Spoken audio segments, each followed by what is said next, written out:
Hey, this is John. I'm the guy selling this CJ3a. So I thought I'd make a quick video telling you the story about the motor in this thing, since it's kind of an interesting one. Excuse me. So, Mr. Bill Leonard bought this thing new from a dealership in either northern New Mexico or southern Colorado. I can't remember exactly where. He bought it in 1953.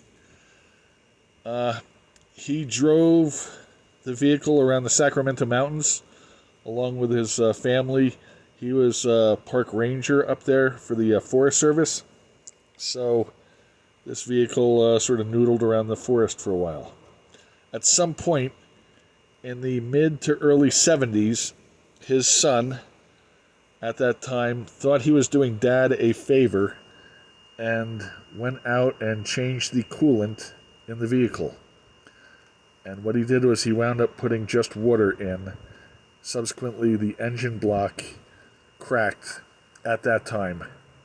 So, Mr. Leonard, looking to teach his son a lesson, knew that the neighbor had an L-134 sitting out in his barn. And Mr. Leonard set it up so that his son could work for that gentleman all summer and eventually wind up purchasing that engine. That engine was subsequently taken to the next town over called Las Cruces. It's slightly larger than where we got here. And it was professionally rebuilt from top to bottom. It was then placed on a small packing crate or shipping crate, wrapped with a couple of straps, and then covered in a tarp.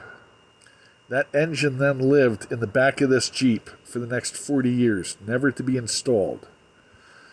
You can see this in one of the pictures I've uploaded. I took the head off to check the status of what was going on in there.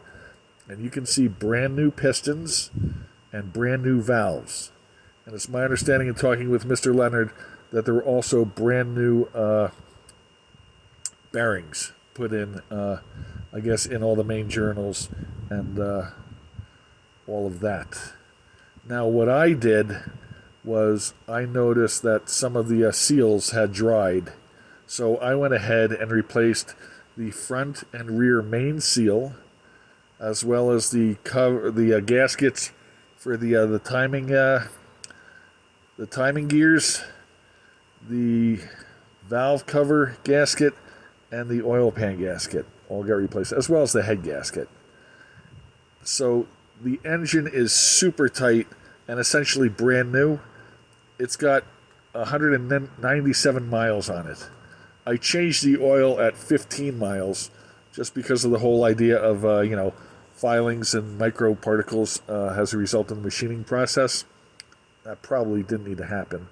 But the engine does not burn any oil. It does not leak anything. I consider it to be a brand new, 70-year-old engine, if that's possible. Anyway, if you have any questions about the engine, let me know, and I'll make sure to answer them. Anyway, we'll talk to you later. John out. Bye.